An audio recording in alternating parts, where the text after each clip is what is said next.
You are a fluke. You are a separate event. And you run from the maternity ward to the crematorium, and that's it, baby. That's it. Now, why does anybody think that way? There's no reason to, because it isn't even scientific. It's just a myth. And it's invented by people who wanted to feel a certain way. They want to play a certain game. See, the game of God got embarrassing. The idea of God as the potter, the architect of the universe, is good, and it makes you feel that life is, after all, important. There is someone who cares. It has meaning, it has sense, and you are valuable in the eyes of the Father. But after a while, it gets embarrassing. And you realize that everything you do is being watched by God. He knows your tiniest, inmost feelings and thoughts, and you say after a while, quit bugging me. I don't want you around. So you become an atheist, just to get rid of it. Then you feel terrible after that, because you got rid of God, but that means you got rid of yourself. You're just nothing but a machine. And your idea that you're a machine is just a machine too. So if you're a smart kid, you commit suicide. Camus said there is only really one serious philosophical question, which is whether or not to commit suicide. I think there are 4 or 5 serious philosophical questions. The first one is, who started it? The second is, are we going to make it? The third is, where are we going to put it? The fourth is, who's going to clean up? And the fifth, is it serious? But still, should you or not commit suicide? This is a good question. Why go on? And you only go on if the game is worth the candle. Now, the universe has been going on for an incredible long time. And so really, a satisfactory theory of the universe has to be one that's worth betting on. It seems to me, absolutely elementary common sense. If you make a theory of the universe which isn't worth betting on, why bother? Just commit suicide. But if you want to go on playing the game, you've got to have an optimal theory for playing the game. Otherwise, there's no point in it. But the people who coined the fully automatic theory of the universe were playing a very funny game. What they wanted to say was this: all you people who believe in religion are old ladies and wishful thinkers.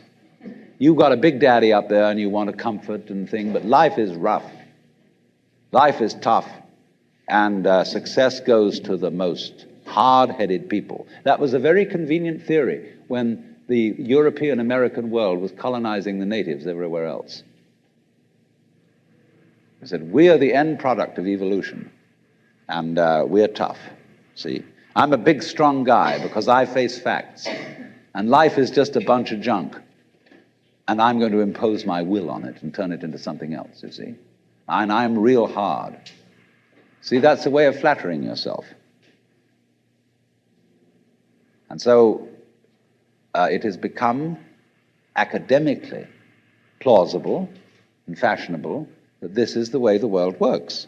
In academic circles, no other theory of the world than the fully automatic model is respectable.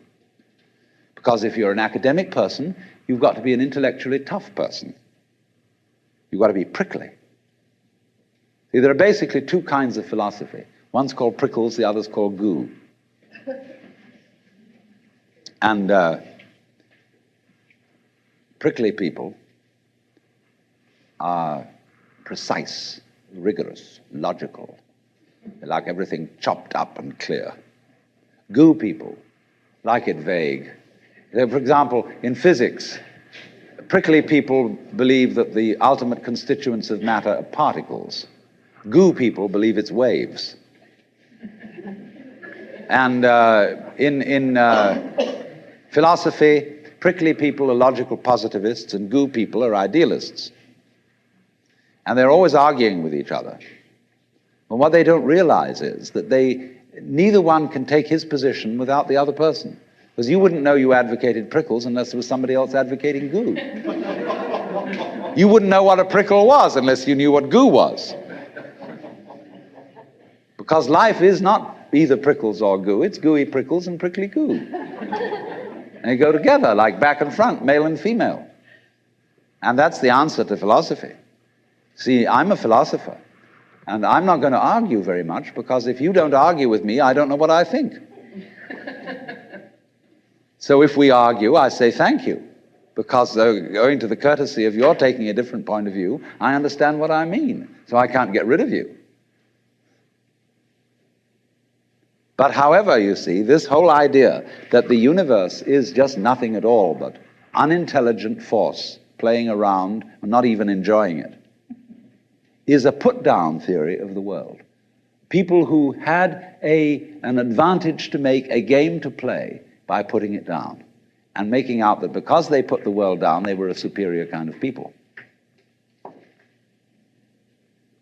So that just won't do. We've had it. Because if you seriously go along with this idea of the world, you're what is technically called alienated. You feel hostile to the world. You feel that the world is a trap. It is a mechanism, it's electronic and neurological mechanisms into which you somehow got caught. And you, poor thing, have to put up with being in a body that's falling apart and that gets cancer, that gets the great Siberian itch, and it's just terrible. And these mechanics doctors are trying to help you out, but they really can't succeed in the end. And you're just going to fall apart, and it's a grim business, and it's too bad. So if you think that that's the way things are, you may as well commit suicide right now. Unless you say, well, I daren't, because there really, after all, there might be eternal damnation in the back of the thing if I did that. Or then I identify with my children or something, and I think of them going on and without me and nobody to support them. But of course, if I do go on in this frame of mind and continue to support them, I shall merely teach them to be like I am. And they'll go on dragging it out to support their children, and they won't enjoy it. And they'll be afraid to commit suicide, and so will their children. They all learn the same lesson.